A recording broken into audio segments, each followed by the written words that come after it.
Həmçinin bir nəfər deyir ki, insanın emosiyaları var. Məsələn, insan sevinəndə əl çalır, ehtiram göstərəndə əlini sinəsinə qoyur və s. Biz də kədərlənəndə sinə döyürük. Bu bizim özümüzdən asılı deyil, çünki biz Əhl-i Beyti sevirik. Elhamdülillah, bilirsiniz, müqayisə düzgün deyil.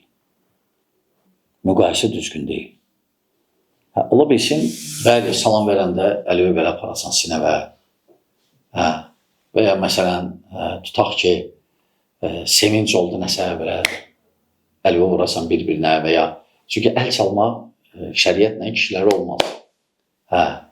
Məsələn, deyəsən Allah akbar sevinci ilə və s. Şükür səcdəsi eləyəsən. Bu nadir hadisələrdir də, nadir hadisələr. Yəni, bunu müqayisə eləmək, Əhl-i Beyti sevdiyimə görə özümü vurmaq, matəm saxlamaq şey yoxdur.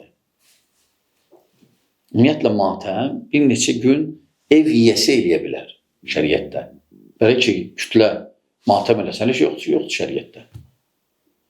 Həmçində biz belə yanaşsaq, ona görə biz bütün günü matəm olaq. Çünki bilən Hüseyin deyil o. Qardaşı da var Həsən. Yaxşı da öyle, o böyük qardaşdır. Əgər 2 ay onu saldı, heç olsa bir 3 ay buna.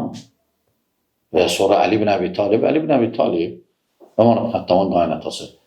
O, Həsəndən də, Hüseyndən də əfsəldir. Üstündür. Atalarıdır. Ona görə atası heç olsa bir 4 ay onunsa saxlayaq. Yoxsa ki, sonra keçdik peyğəmbərlərə. Onda bütün günü biz matım olacaq ki. Yəni, yanaşma düzgün deyil. Müqayisə düzgün deyil. Aydındır, qardaşlar. Şəriət var axı. Biz elə danışırıq ki, gör ki, Quran sünnə yoxdur bizdə. Biz başlamışıq cürbəcür ağıldan neyləsə gətirmək ki, nəyinsə isbatını eləmək üçün. Qayda Quran sünnəyə. Allah subhanətlə buyurur ki, o intənəzətun fi şey. Əgər bir şeydə ixtilaf eləsəz, fərduhu ilallahi və rasul. Allah və Rasuluna qayıdan. Allah və Rasul deyib belə şeylər. Yox, deməyim.